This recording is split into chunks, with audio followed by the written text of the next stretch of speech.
Thank you, Madam Deputy President. As is always the case with these motions to produce documents under Standing Order 52, orders for documents, they use significant amounts of public service resources. Madam Deputy President, the sale of Vales Point Power Station has already been well canvassed by members of the Select Committee on Electricity Supply, Demand and Prices in New South Wales during the last session of Parliament. I can only say that this motion has more to do with the anti-coal agenda of the Greens, rather than any pursuit of additional knowledge which is not already in the public domain.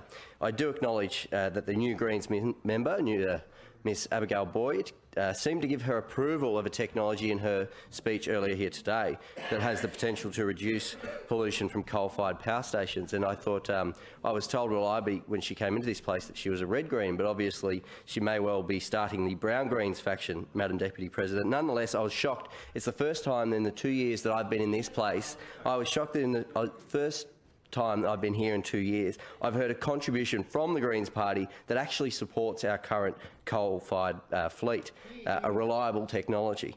I welcome the Greens' newfound endorsement of coal-fired power, Madam Deputy President. During the inquiry, we heard evidence from representatives of Delta Electricity who described the significant liabilities that the New South Wales Government is no longer responsible for because they were included as part of the sale. They include things such as the $30 million of employee entitlement liabilities, a significant decommissioning liability upwards of $8 million, as well as, of course, the working capital needed to keep the business going on a day-to-day basis, which could be anywhere between $20 and $30 million. The New South Wales Government would have been holding an extraordinary risk as an owner of an ageing asset that would have reached the end of its working life in the next decade.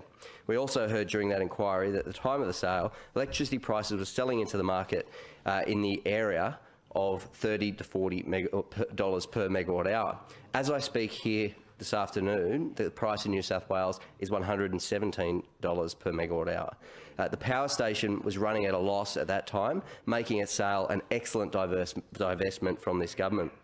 When the station was sold, no one anticipated the closure of Victoria's Hazelwood Power Station, a coal-fired power station, of course, less than 2 years after the sale, during a Labor government down there, and the higher prices that have, of course, flowed since. Finally, I just want to make the point that the new owners are investing significant capital into extending the working life of that plant, and the whole of the Central Coast and the Hunter looks forward to Vales Point Power Station producing wonderful amounts of cheap energy, reliable baseload power, right up until 2049 in the middle of this century, all without taxpayer subsidy.